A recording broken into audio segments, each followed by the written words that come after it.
உங்கள் அனைவருக்கும் வணக்கமுங்க. இதுதாங்க விராலி தழை.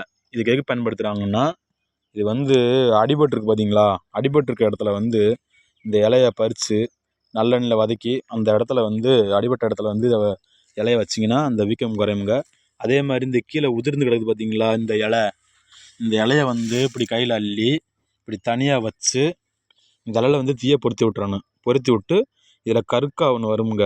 அந்த இதை எடுத்து நம்ம என்ன பண்ணணும்னா நல்லெண்ணெயில் குழப்பணும். அப்படி இல்லைன்னா மெயினாக வந்து நீங்கள் தேங்காய் எண்ணெயில் குழப்பிக்கிங்க. அதை எடுத்து அந்த காயம்பட்ட இடத்துல வச்சிங்கன்னா சீக்கிரம் மாறிடுமுங்க.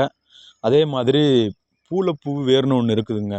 அது வந்து வண்டுவெடி மருந்துக்கு பயன்படுத்துறதுக்கு சொல்லியிருக்கிறேன். அதே மாதிரி இந்த எண்ணெய்ன்னு சொல்லி நாங்களாக தயாரிக்கக்கூடிய ஒரு எண்ணெய் ஒன்று இருக்குதுங்க.